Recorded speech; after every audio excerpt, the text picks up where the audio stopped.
Print and electronic media photo video జర్నలిస్టులందరికీ కూడా పేరు పేరు నమస్కారం. ఆంధ్రప్రదేశ్ ప్రభుత్వం మా ముఖ్యమంత్రి గారు స్నేహస్తంతో పక్క రాష్ట్రంతో మంచిగా ఉండాలని, పక్క రాష్ట్రాలు కూడా అన్ని రాష్ట్రాలు కూడా బాగుపడాలని, అందరం కలిసిమెలిసి ఉండాలని చెప్పి ఎంతో ఓపికగా ఎంతో మంచితనంతో ఉన్నా ఈరోజు పక్క రాష్ట్రం ప్రభుత్వం ఆంధ్రప్రదేశ్ గవర్నమెంట్ చేస్తున్నటువంటి ఈ నీటి దోపిడీని పూర్తిగా మేము దాన్ని వ్యతిరేకిస్తున్నాం. దానిపైన ఏం చర్యలు చేయాలో దానిపైన కూడా కార్యాచరణ కూడా మేము తయారు చేసుకుంటున్నాం. మీ ద్వారా వాళ్ళకు మేము ఒకటే తెలియజేస్తా ఉన్నాం. ఈరోజు మహబూబ్నగర్ జిల్లాలో మహబూబ్నగర్, నల్గొండ వందల కిలోమీటర్లు కృష్ణానది ప్రవహించిన మొన్నటి వరకు ఆ పెండింగ్ ప్రాజెక్టులు కంప్లీట్ కానంత వరకు కనీసం తాగడానికి కూడా నీళ్ళని దుస్థితి ఉండేనా లేదా మీరు ఒక్కసారి ఆలోచించండి. ఆ రోజు ఆంధ్రప్రదేశ్ గవర్నమెంట్లోనేమో మద్రాసుకు నీళ్ళు ఇవ్వాలి, తాగునీరు ఇవ్వాలి అని చెప్పి మాట్లాడితే ఒక మానవతా దృక్పథంతో కృష్ణా బేసిస్ కాకపోయినా కానీ నీళ్ళు ఇస్తే దాన్ని తెలుగు గంగా ప్రాజెక్టు పేరు మీద సాగునీరు పేరు మీద తాగునీరు పేరు మీద నీళ్ళు ఇస్తే సాగునీరు చేసుకొని వాడుకున్నాం. ఆ తర్వాత రాజశేఖర రెడ్డి గారు 10,000 క్యూసెక్లు అని చెప్పి 40,000 క్యూసెక్కులు తీసుకొని పోయి దాన్ని ఒక నదిలాగా మార్చేసి ఆనాటి గవర్నమెంట్లో రాజోలి బండ దగ్గర బెదిరించి తూములు పగలగొట్టి నీళ్ళు తీసుకుపోయింది. మరి రాష్ట్రం విడిపోయిన తర్వాతనైనా అందరం మంచిగా ఉందామంటే ఇవాళ మీరు చేసే పద్ధతుల వల్ల మంచిగా ఉండే పరిస్థితి అయితే కనిపిస్తలేదు. ఒక ఆయన తెలుగు గంగా, ఇంకొక ముఖ్యమంత్రి 10,000 క్యూసెక్లని 40,000 క్యూసెక్కులు, ఇప్పుడు వచ్చిన ముఖ్యమంత్రి దాన్ని 80,000 క్యూసెక్కులు. ఎవడైనా కొత్తోడు హెలికాప్టర్ నుంచి పోయి చూస్తే నది ఇదా అదా అనేటట్లు కన్ఫ్యూజ్ అయ్యేటట్లు ఒక నదిలా దొక్కొని పోతున్న పరిస్థితి ఇది. ఇంతవరకు సంబంధించి అడుగుతా ఉన్నాం. మేము బతుకొద్దా? పాలమూరు జిల్లా బతుకొద్దా? ఇదే ఏడాదిగా ఉండాలా? 14 లక్షల మంది వలసపోయినటువంటి మా జిల్లా కేసీఆర్ గారు ముఖ్యమంత్రి అయిన తర్వాతనే ఆ పెండింగ్ ప్రాజెక్టులు కూడా ఆనాడు డిజైన్ ఏం చేసిర్రు? కనీసం ఒక 10-20 టీఎంసీ నిల్వ చేసే సామర్థ్యం లేకుండా కల్వకుర్తి లిఫ్ట్ ఇరిగేషన్ చేసిర్రు. ఎవరైనా కానీ కాలువలు తవ్వితే రిజర్వాయర్లు కడతారు నిజంగా రైతులకు లాభం జరగాలంటే. మరి ఈరోజు ఆ పెండింగ్ ప్రాజెక్టు కొంచెం బాగుపడి పాలమూరు రంగారెడ్డి జిల్లా ప్రాజెక్ట్ ఆంధ్రప్రదేశ్ గవర్నమెంట్లో ఇచ్చినటువంటి ప్రాజెక్ట్ దాన్ని రీడిజైనింగ్ చేసి రిజర్వాయర్లు కట్టుకుంటా మహబూబ్నగర్, నల్గొండ, రంగారెడ్డి ఈ 3 జిల్లాలను సస్యశ్యామలం అవుతామని చెప్పి రైతులందరూ కూడా సంతోషంగా ఉన్న తరుణంలో వీళ్ళు చేసే పద్ధతి వల్ల అసలు మా పాలమూరు రంగారెడ్డి జిల్లాకు నీళ్ళు వస్తావా రాదా? పాలమూరు రంగారెడ్డి జిల్లా ప్రాజెక్టుకు నీళ్ళు అందుతాయా అందనేటువంటి ప్రశ్నార్థకం. అదే కాదు, కింద శ్రీశైలం తర్వాత నిండే నాగార్జున సాగర్, హైదరాబాద్కు నీళ్ళు వచ్చే నాగార్జున సాగర్, రేపు హైదరాబాద్కు నీళ్ళు ఎట్లా అనే పరిస్థితి ఇవాళ వీళ్ళ చర్యల వల్ల కనిపిస్తూ ఉన్నాయి. ఇవాళ ఒక మంత్రి మాట్లాడుతూ మేము స్నేహహస్తం అందిస్తున్నామని. స్నేహహస్తం అంటే గ్రీన్ ట్రిబ్యునల్లో యాసిస్గా ఉండాలని ఉన్న గ్రీన్ ట్రిబ్యునల్లో పర్యావరణ అనుమతులు తీసుకోవాలని చెప్పిన సంబంధిత శాఖ దగ్గర డిపిఆర్ సబ్మిట్ చేయాలని చెప్పి ఉన్నా ఇవన్నీ సబ్మిట్ చేసిన తర్వాత కూడా రీఆర్గనైజేషన్ యాక్ట్ ప్రకారం 2014 ప్రకారం ఈ ప్రాజెక్టు కట్టొద్దా లేదా అనేది నిర్ణయించిన తర్వాతనే స్టార్ట్ చేయాలని చెప్పి గ్రీన్ ట్రిబ్యునల్లో ఉంది. గ్రీన్ ట్రిబ్యునల్లో ఉన్న కొత్త ప్రాజెక్టు కట్టాలంటే అనుమతులు తప్పనిసరి తీసుకోవాలి. కేంద్ర అనుమతి లేదు. గ్రీన్ ట్రిబ్యునల్ అభ్యంతరం తెలిపినా ఇవాళ మీరు పని స్టార్ట్ చేస్తూ ఉన్నారు. కేంద్ర జలవనరుల శాఖ మంత్రి దగ్గర అపెక్స్ కమిటీలో మీ ముఖ్యమంత్రి గారు చెప్పింది ఏంది నేను అడుగుతా ఉన్నా. అయ్యా కృష్ణా రివర్ బేస్లో ఉన్నటువంటి వాటర్ మాకు కావాలంటే 17 సంవత్సరాలుగా బ్రిజేష్ కుమార్ ట్రిబ్యునల్ నానుస్తూ ఉన్నారు. ఇన్ని సంవత్సరాల ఎట్లా అంటే మరి మీరు సుప్రీంకోర్టులో కేసు ఉంది కదా, తెలంగాణ గవర్నమెంట్ సుప్రీంకోర్టులో కేసు విత్డ్రా చేసుకుంటే మేము ఇమ్మీడియట్గా బ్రిజేష్ కుమార్ ట్రిబ్యునల్ తొందరగా వచ్చేట్టు చేస్తామని చెప్పి కేంద్ర మంత్రి గారు అన్నారు. అప్పుడు మరి వీళ్ళు ప్రాజెక్టు స్టార్ట్ చేస్తారేమో రాయలసీమ లిఫ్ట్ ఇరిగేషన్ అని చెప్తే లేదు నేను స్టార్ట్ చేయనని చెప్పి కేంద్ర మంత్రి దగ్గర మీరు అన్నారా లేదా అని ముఖ్యమంత్రి గారిని అడుగుతా ఉన్నా. ఆంధ్రప్రదేశ్ ముఖ్యమంత్రి గారిని కేంద్ర మంత్రి దగ్గర మీరు మాట ఇచ్చిండ్రా లేదా? మాట ఇచ్చి మాట తప్పడం, మీరు మాట గల్లోలని చెప్పి మా ప్రభుత్వం మేము సుప్రీంకోర్టులో కేసు విత్డ్రా చేసుకుంటే మీరు విత్డ్రా కాగానే ఇమ్మీడియట్గా ఇక్కడ ప్రాజెక్ట్ స్టార్ట్ చేసుకుంటే అది స్నేహస్తమా అని అడుగుతా ఉన్నా నేను. ఇది మంచి పనే మోసం పని అని అడుగుతా ఉన్నా నేను. అపెక్స్ కమిటీలో మీరు ఇచ్చిన మాట కాదా? ఒక ముఖ్యమంత్రిగా మీరు ఇచ్చినటువంటి మాట తప్పడం ఎంతవరకు సమంజసం అడుగుతా ఉన్నా. మీరు ప్రాజెక్టు స్టార్ట్ చేయకుండా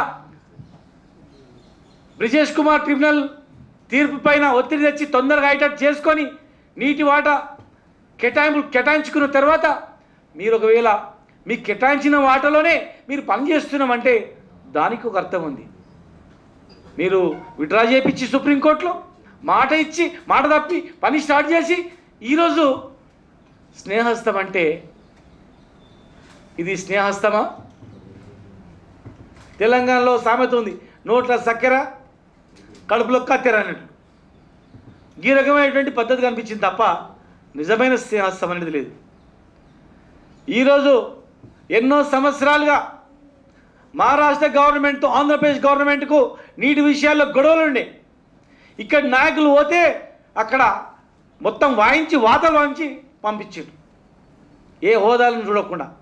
అలాంటి వైరుధ్యం ఉన్నటువంటి రాష్ట్రంతో కూడా మా ముఖ్యమంత్రి గారు సయోధ్యతో ఆయన ఒప్పించి మెప్పించి ఆయననే ప్రాజెక్టు దగ్గర పిలిపించి ఆయన చేతుల మీదనే ప్రాజెక్టు ప్రారంభించి పక్క రాష్ట్రాల్లో కలిసిమెలిసి ఉండాలని చెప్పి ఒక మంచి ఇండికేషన్ ఇచ్చారు. దానికి కూడా మీకు రెడ్ కార్పెట్ వేసి మిమ్మల్ని ఆహ్వానించి మిమ్మల్ని కూడా ఈ రకంగా చేసుకోవాలని చెప్పి చెప్పిన మాట ఇది నేస్తం. మీకు అవసరం అనుకుంటే గోదావరి జలాలు తీసుకెళ్ళడానికి కూడా ప్రణాళికలు చేద్దాం మీ ప్రాంతానికి అని చెప్పినటువంటిది అది స్నేహస్తం. 10 మంది కలిసి ఉండాలనేది అది. కానీ మీరు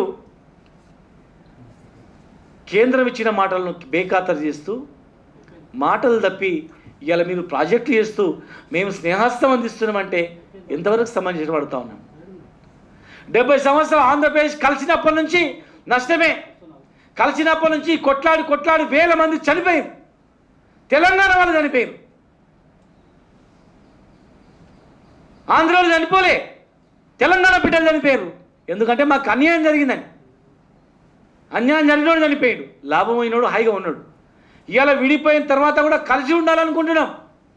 ఒక అన్నదమ్ములు విడిపోయినా ఎట్లా కలిసి ఉంటారో ఆంధ్ర తెలంగాణ ప్రజలు అట్లా కలిసిమెలిసి ఉండాలని చెప్పి ఆ భావనతో మేము పోతా ఉన్నాం. అంత ఉద్రేకపూరితమైనటువంటి తెలంగాణ ఉద్యమం నుంచి వచ్చిన తెలంగాణ రాష్ట్రం వచ్చిన తర్వాత కూడా హైదరాబాద్లో ఒక ప్రశాంతమైనటువంటి జీవనం ఆంధ్ర ప్రజలు ఉండేటట్లు చేసినటువంటి ఘనత ఇలా టీఆర్ఎస్ ప్రభుత్వంది, తెలంగాణ ప్రజలది. మాది స్నేహస్తం, మీరు కూడా బాగుండాలన్నది మాది స్నేహస్తం. ఒకవైపు మంచితనంతో మాట్లాడుతూ, ఒకవైపు వ్యక్తి చేష్టలు చేస్తూ, ఒకవైపు ఈ రకమైన వైరుధ్యాలు వచ్చేటట్టు చేయడం అనేది మీకు మంచిది కాదు. హైదరాబాద్లో ఉండే ప్రజలు కూడా, సీమాంధ్ర ప్రజలు కూడా మమ్మల్ని అడుగుతున్నారు, సార్ మొత్తం నదిలాగా తీసుకెళ్తున్నాడు, మరి నాగసార్ నీళ్ళు వస్తాయా లేదా, తాగునీరికి మనకి ఎట్లవుతుంది, మరి గోదావరి జిల్లాలో వస్తాయి, మన పరిస్థితి ఏంటి సార్, ఇట్లా చేస్తున్నారు అని చెప్పి.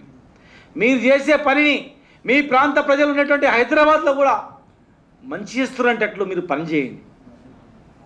ఇరు రాష్ట్రాల ప్రజలు శాశ్వతంగా మంచి స్నేహస్తంతో ఉండేటట్లు మీ పని చేయండి. ఆగ మేఘాల మీద రాత్రి బగర్లు ఈ రకంగా పనులు స్టార్ట్ చేసి ఆగ మేఘాల మీద ఇవన్నీ ఉరుకులాడుకుంటే వెహికల్స్ పెట్టి ఇవన్నీ చేయడం మరి ఎంతవరకు సమంజసం అడుగుతాను నేను. ఆగలేరా?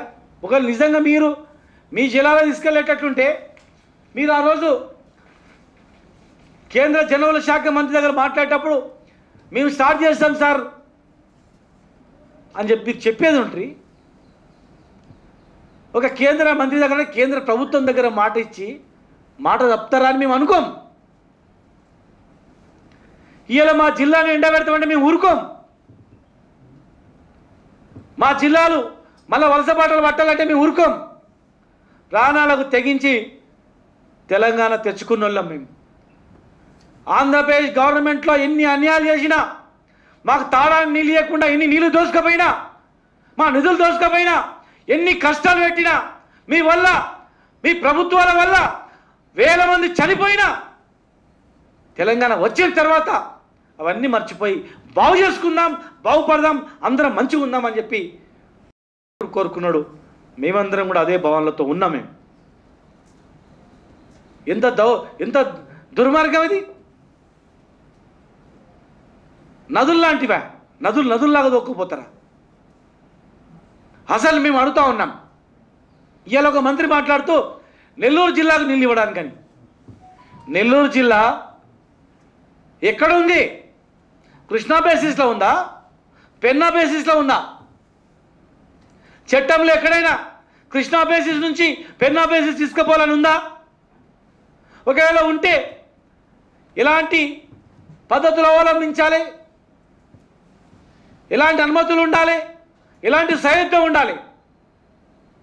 హక్కు లేని ప్లేస్కు మమ్మల్ని కాదని మీ ప్రాంతంలో అప్పుడేమో దౌర్జన్యంగా రాజోలి బండ దగ్గర భయపెట్టించారు నాయకులు, బాంబులు వేస్తామని. బాంబులు తయారు చేసి నక్సలైట్ ఉద్యమాన్ని నడిపి, సాయుధ పోరాటాన్ని నడిపి, ఈ ప్రపంచంలో అనేక ఉద్యమాలు పుట్టినటువంటి తెలంగాణలో బెదిరిస్తే ఎవడు బెదిరుకోలే. కానీ సరే ఫోన్ లేని వదిలేస్తే ఆ రోజు అట్లా పోలీసులు బట్టి పోతున్నట్టు పనులు దొక్కుపోయింది. ఈరోజు మా పక్క ఎవడొచ్చేది ఉంది, మా ఇష్టం అనేటట్లు ఇలాంటి చేయడము మీకు సమంజసమా? మీ ప్రభుత్వానికి మేము అడుగుతా ఉన్నాం. మేము ఎంతవరకు సమంజసం అడుగుతా ఉన్నాం. మీకు గ్రీన్ ట్రిబ్యునల్ లెక్కలేదు, అపెక్స్ కౌన్సిల్ లెక్కలేదు, కృష్ణా బ్రిజేష్ కుమార్ ట్రిబ్యునల్ ఒకళ్ళు ఇచ్చినా అది లెక్కలేదు, కేంద్ర ప్రభుత్వం ఇచ్చిన మాట వాళ్ళ దగ్గర మాట్లాడి లెక్కలేదు, ఏం లేదు. నీళ్ళు ఎన్ని పోతున్నాయి లెక్కలేదు, ఎన్ని తీసుకోబోతున్నాడు. టెలిమీటర్ పెడదామంటే ప్రపంచంలో ఎంతో ఆధునికమైనటువంటి వ్యవస్థ ఉంది. ఇలా టెలిమీటర్ పెడదామంటే వాళ్ళ వాదన ఏంటంటే పిట్టలు వచ్చి గుచ్చుతాయంట, దానికి పిట్టలు గుచ్చి మీటర్ ఖరాబ్ చేస్తాయంట, అందుకే మీటర్ పెట్టలేదు, ఖరాబ్ అయిపోతుందని చెప్తారు. పెట్టిన మీటర్లు కూడా పలగొట్టి పిట్టలు గుచ్చినాయి, కాకులు గుచ్చినాయి, గద్దలు గుచ్చినాయి, రామశిల్కలు గుచ్చినాయి అని చెప్పి ఉన్న మీటర్లు వీక్ పడేసి కొత్త మీటర్లు వీక్ పెట్టకుండా పిట్టల కథలు చెప్తున్నారు. ఆ మీటర్ పెడితేనే కదా తెలిసేది ఎన్ని నీళ్ళు పోతున్నాయని. మీటర్ పెట్టనియ్యరు, అనుమతులు ఉండవు, వ్యవహారం అనేది మంచిగా లేదు. ఇప్పటికైనా నిజంగా మీకు సయోధ్య ఉండాలనుకుంటే మేము పైన ఉన్నాం, మీరు ఒకటి చేస్తే మేము 10 చేస్తాం. మీలాంటి విద్యలు మాకు రాగనా? పోతే పోయినని చెప్పి మేము పైన ఉన్నాం. ఇంకా మీలాంటివి ఎన్నో చేసుకుంటూ పోవచ్చు. మొత్తం పైనుంచి మలుపుకుంటూ పోవచ్చు. మేము ఆ పని మేము ఎప్పుడు చేయలే. అలాంటి పని చేసే పరిస్థితి ఉంటే మిమ్మల్ని అందరినీ రెడ్ కార్పెట్ వేసి పిలిచి, ఇగో మేము ఇట్లా చేసుకుంటున్నాం, సముద్రం నీళ్ళు కలిసిపోతున్నాయి, మనం వాడుకుంటాం, అవసరం అనుకుంటే గోదావరి నీళ్ళు కూడా మీకు ఇస్తామని చెప్పేటువంటి పరిస్థితి మా ముఖ్యమంత్రి చేయకుండే. ఇరు రాష్ట్రాల వాళ్ళు అన్నదమ్ముల్లా శాశ్వతంగా కలిసి ఉండాలన్నదే మా అభిమతం. ఒకరికొకరు ఇచ్చిపుచ్చుకొని రాష్ట్రాలు అభివృద్ధి చేసుకుందామన్నదే మా నాయకుని తపన. ఎన్నో సంవత్సరాలు కొట్లాడుకున్నాం, జీవితంలో కొట్లాడుకోవద్దు, కలిసిమెలిసి అభివృద్ధి చేసుకుందాం, ఒక యూనిట్గా ఉందాం తెలుగు వాళ్ళం అని చెప్పి దేశంలో ఉన్నటువంటి వాళ్ళకు తెలుగు రాష్ట్రాలు విడిపోయిన తర్వాత ఎంత మంచిగా ఉన్నారు చూసినావా, ఎంత అభివృద్ధి చేసుకుంటారన్నదే మా తపన. అభివృద్ధిలో పోటీతత్వం ఉండాలి, పోటీతత్వంలో కలిసిమెలిసి సహకారం ఉండాలి, స్నేహస్థంతో ఉండాలన్నదే మా ముఖ్యమంత్రి గారిది. కానీ మీరు చేసే పద్ధతులు మాకు అట్లా కనిపించట్లేదు. మీరు చేసేటువంటివి మొన్న చూసినాం, విశాఖపట్నంలో సిలిండర్లు వస్తుంటే ఏం పని చేసిండ్రు. ఇంకా చాలా విషయాలు చెప్తే బాగుండదు. ఎందుకంటే చాలామంది ప్రజలు హైదరాబాద్లో ప్రశాంతమైన జీవనం సీమాంధ్ర ప్రజలు కొనసాగిస్తూ ఉన్నారు. ఎంతమంది సామాన్య ప్రజలు ఆంధ్రప్రదేశ్ కన్నా చాలా సంతోషంగా ఇక్కడ ఉన్నాం, మేము హ్యాపీగా ఉన్నాం, ఎలాంటి ఇబ్బందులు వస్తాయనుకున్నాం కానీ ఏం లేదు, జీరో. ఇంకా ఇంతో అంత అక్కడేమన్నా ఉంటాయి రకరకాల వైషమ్యాలు, కానీ ఇక్కడ ఏం లేదు. కులము మతము జాతి అనేది ఏం లేదు, ఒక అభివృద్ధి అనేది ఒక నినాదంగా పోతుంది అని ఎంతోమంది సంతోషంగా ఉన్నారు, నమ్ముకొని ఉన్నారు. కనుక వాళ్లకు బాధ కలగొద్దు, వాళ్ళకి ఇబ్బందులు కలగొద్దు అని ఎన్నో కడుపులో పెట్టుకొని ఇలా చేస్తున్న మంచితనాన్ని మీరు అర్థం చేసుకోవాలి. షెకావత్ గారి దగ్గర అపెక్స్ కౌన్సిల్ మీటింగ్లో కేంద్ర జనవల శాఖ మంత్రి దగ్గర ఏదైతే చర్చ జరిగిందో ఆ చర్చకు కట్టుబడి బ్రిజేష్ కుమార్ ట్రిబ్యునల్ తీర్పు వచ్చేంతరకు ఆగి, ఒకవేళ ఆ తీర్పు తొందర రావడానికి శ్రేయశక్తిలో కృషి చేసి శాశ్వతంగా నీళ్ళ కొట్లాటలు ఉండొద్దు, నీళ్ళ పంచాయతీలు ఉండొచ్చు, ఎవరి అలొకేషన్ ప్రకారం వాళ్ళ పద్ధతి ప్రకారం తీసుకొని పోదాం, లేదు తీసుకొని పోతున్నాగా మీకు మిగులుతున్నాయి, మాకు అవసరం ఉన్నాయి, మీరు ఇవ్వండి అని ఒక మంచి స్నేహస్థంతో మా ప్రభుత్వానికి వచ్చి అడిగి మంచితనంతో అవసరం అనుకుంటే తీసుకుపోయేటట్టు చేయండి. తెలంగాణ ప్రభుత్వం కానీ తెలంగాణ ప్రజలు కానీ ప్రేమతో అడిగితే గుండెను కోసిస్తారు. దౌర్జన్యంతో మోసంతో ఎవరైనా చేస్తే సహించరు తెలంగాణ ప్రజలు. కనుక వీటికి స్వస్తి పలకాలే. మీరు చేయకపోతే మేము పైన ఉన్నాం, మేమేం చేయాలని చేస్తాం, ఈ న్యాయపరమైన ఏం చేయాలని చేస్తారు మా నాయకుడు. మంచికి మంచే మా ముఖ్యమంత్రి గారు, చెడుకు చెడే ఆయన మీరు మంచిగుంటే ఎంతనో చేస్తాడు. నిన్ను ఆ ముఖ్యమంత్రి గారు ఒక తమ్ముల్లా, కొడుకు సమానమైనటువంటి హోదాలో ఒక తమ్ముల్లా, సొంతం తమ్ముల్లా భావించి ఆ రాష్ట్రం బాగు చేసుకోవాలని, ఆ రాష్ట్రం మంచి చేసుకోవాలి, మంచి పేరు తెచ్చుకోవాలి, ప్లస్ ఆ రాష్ట్రం కూడా మంచి బాగుపడాలనే గొప్ప మనసుతోనే ముఖ్యమంత్రి గారు మీ పైన ఉన్నారు తప్ప వేరే ఉద్దేశం మా ప్రభుత్వానికి ఆ రోజు లేదు, ఈ రోజు కూడా లేదు. మీరు మంచిగా ఉంటే ఫ్యూచర్లో కూడా అట్లా ఉండదు. కనుక దయచేసి ఆ ప్రాజెక్టులన్నీ కూడా మీరు అనుమతులు వచ్చేంత వరకు, నిజమే మాకు అలొకేషన్ ఉంది సక్రమే అనుకుంటే అనుమతులు వచ్చేంత వరకు మీరు ఆగాలని ఈరోజు పాలమూరు రంగారెడ్డి జిల్లా ప్రాజెక్ట్ మీద మీరు మాట్లాడుతూ ఉన్నారు.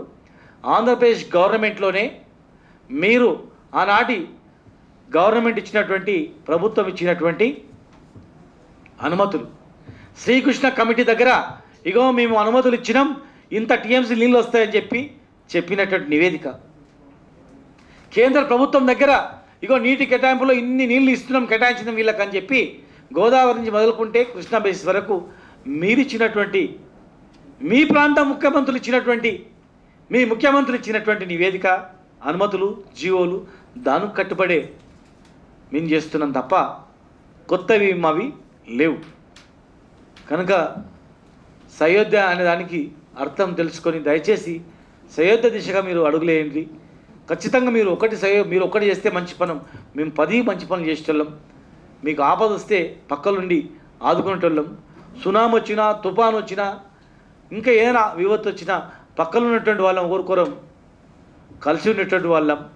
కనుక దయచేసి ప్రజల మధ్యలో గ్యాప్ ఉండేటట్టు చేయకండి, ప్రజల మధ్యలో ఒక విచ్ఛిన్నమయ్యేటట్టు చేయకండి.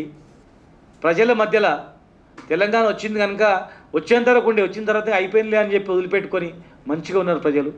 కనుక ఇదే మంచితనం కొనసాగేటట్లు మీ చర్యలు ఉండాలని చెప్పని మా మహబూబ్నగర్ జిల్లాకు ఎడారిగా మార్చే పరిస్థితి ఎవరు తెచ్చినా మేము మాత్రం ఊరుకోం. బరాబర్ మహబూబ్నగర్ కానీ నల్గొండ కానీ రంగారెడ్డి కానీ దక్షిణ తెలంగాణలోని ఈ 3 జిల్లాలు మేము ఎవరు కూడా ఖచ్చితంగా ఊరుకోం. ఇంక్లూడింగ్ హైదరాబాద్లో ఉన్నటువంటి పరిస్థితి కూడా తాగునీరు మీద ఆధారపడినటువంటి పరిస్థితి హైదరాబాద్ మొత్తం ఉంది. హైదరాబాద్లో ఉన్నటువంటి సీమాంధ్ర ప్రజలు కూడా చాలామంది ఉన్నారు కనుక మరి దయచేసి దాన్ని దృష్టిలో పెట్టుకొని మీరు నడుచుకోవాలని చెప్పి విజ్ఞప్తి చేస్తున్నాం. Thank you.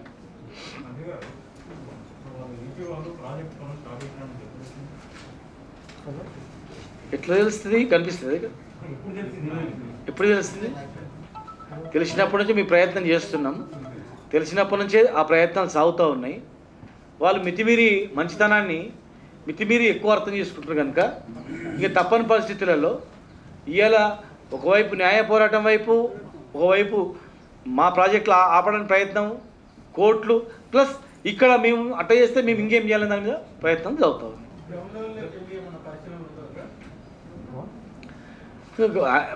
క్లియర్గా ఈరోజు ఉన్నటువంటి సాంకేతికమైనటువంటి అనేక సాధనాల ద్వారా ఏం జరుగుతుందో తెలిసేటువంటి పరిస్థితులు ఉన్నాయి.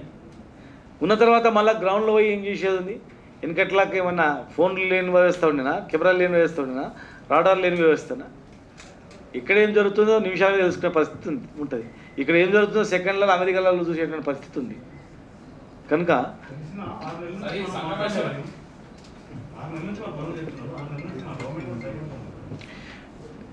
6 నెలలు ఇవాళ వాళ్ళు చెప్పినరా ఇలా చేస్తున్నామని పేపర్లో చెప్పినరా? ఇవాళ స్టార్ట్ చేస్తున్నాం ప్రారంభం చేస్తున్నామని తెలిసిన మనసక్షణం నుంచే ప్రారంభం జరుగుతున్నాయి. వాళ్ళతోన ఆపాలి వింటలేరు కనుకనే ఇంకా ప్రయత్నం వినే పరిస్థితి లేదు కనుక వాళ్ళు ఖచ్చితంగా దాన్ని ఎదుర్కోవాలనే పరిస్థితి మీదనే ఇవాళ క్లియర్ ఎజెండాతో మా ముఖ్యమంత్రి గారు స్పెషల్ వాళ్ళు నీళ్ళు ఇంత తీసుకపోతే పైనుంచి ఇంకా ఇంత పొక్క పెట్టాలి మేము ఆలోచన చేస్తాం. కేంద్ర మంత్రి దగ్గర మాట ఇచ్చిండ్రు, మాట తప్పిన మరి ఏం చేస్తారో వాళ్ళని అడుగుతాం. న్యాయంగా ఇంకెందుకు ఎంత ముందుకు పోవాలో అంత ముందుకు కూడా పోతాం గ్యారెంటీగా. ఇంకా మీరేమైనా సజెషన్ చెప్తే ఇట్లా చేస్తే బాగుంటుందని చెప్పి దాని మీద కూడా ఆలోచన చేస్తాం. ఇంకా మంచి సలహాలు ఎవరైనా చేస్తే ఖచ్చితంగా విత్డ్రా కేంద్ర మంత్రి దగ్గర అది విత్డ్రా చేసుకుంటేనే ట్రిబ్యునల్ తీర్పు వస్తుందంటేనే చేసుకోవడం జరిగింది.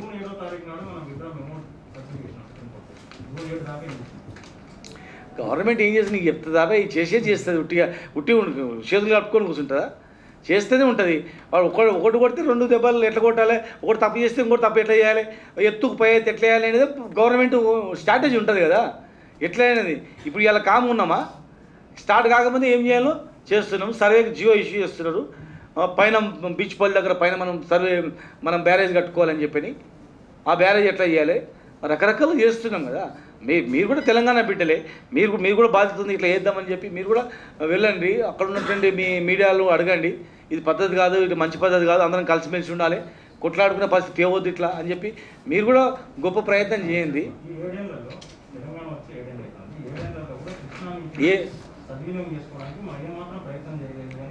ఒకసారి మహబూబ్నగర్ జిల్లా తిరిగిపోయి నేను దొలకపోతా. అంతకుముందు ఎట్లుండే ఇట్లా మా జిల్లా ప్రెస్ మిత్రులు కూడా ఉన్నారు. ఒకసారి తిరిగి చూడు మహబూబ్నగర్ జిల్లా అప్పుడు ఎట్లుండే, 7 ఏళ్ళలో ఏమైపోయింది చూడు. ఇలా ఒడ్లుని ఏడవోసుకోవాలనో జగలు దొరకలేవు. ఫంక్షన్ హాల్ నిండిపోయినాయి, గోడౌన్లు నిండిపోయినాయి, కట్టిన గోడౌన్లు నిండిపోయినాయి. దేశానికి అన్నం పెట్టే స్థాయికి వెళ్ళింది. 3 మెట్రిక్ టన్నుల 1 ఇయర్లో మనం భూమి పుట్టినప్పటి నుంచి పంటలు వండినాయి. ఇవాళ భూమి ఉన్నప్పటి నుంచి పంటలు ఇలా తెలంగాణలో పంటలు వండినాయి. ఏ రైతు చూసినా సంతోషంగా ఉన్నాడు. పట్టణంలో చిన్న నౌకరు చేసే రైతు కూడా, ఉద్యోగి కూడా ఊరుకాడ 5 ఎకరాలు ఉంటే పోయి బతకపోయి ఏముంది అనేటట్లు ఇవాళ స్థాయి తెచ్చినాం. ఊరికి అన్నం పెట్టిన రైతు, ఒకప్పుడు ఊరికి అన్నం పెట్టిన రైతు, ఊరిని కాపాడిన రైతు, బ్యాంకు లేనప్పుడు కూడా ఈ రైతే ఊరికి బ్యాంకులాగా అప్పు ఇచ్చిన రైతు ఆ భూములను విడిచిపెట్టి బతకనికే పట్టణం వచ్చిండు. గా పరిస్థితి తెలంగాణలో రాష్ట్రం రాకముందు. ఇవాళ మిగిలిపోయిన ఏమైనా ఎసురు భూమి ఉంటే కూడా ఇంత దాంట్లో నా బతకనికి అని చెప్పి విడిచిపెట్టి పోయి మన ఊర్లో బతికే పరిస్థితి ఇలా తెలంగాణలో ఉంది. ఇలా పరిస్థితి ఉంది. ప్రజలకు తెలుసు, రైతులకు తెలుసు, ఇలా వాళ్ళకు తెలుసు ఏం జరుగుతుందనేది. ఏం చేసిన మేడేళ్ళు అనేది ప్రతి పల్లెని అడిగితే తెలుస్తుంది, లేదు ప్రతి పల్లె పోయి అడిగితే తెలుస్తుంది, లేదు మీ కుటుంబం సభ్యులందరూ కూర్చొని 10 మంది కుటుంబాలు కూర్చొని చర్చిస్తే ఏమి లాభం వచ్చింది. మనము రాష్ట్రం వచ్చిన తర్వాత ఒక్క లబ్ధి పొందని కుటుంబం కూడా లేదు. ఇవాళ తెలంగాణ ప్రభుత్వం నుంచి నాకేం లబ్ధి పొందలేదు నా కుటుంబానికి అనే పరిస్థితి కూడా ఇవాళ లేదు. ఎవరన్నా తీసుకురా, నీకు రమ్మంటే వస్తా. అక్కకో, అన్నకో, తమ్ముని భార్యకో, అత్త మామకో, నాయనకో, అవ్వకో ఏదో ఒక లబ్ధి వచ్చినటువంటిది, అన్నం పెట్టినటువంటి పరిస్థితి ఇలా తెలంగాణ రాష్ట్రం ఉంది.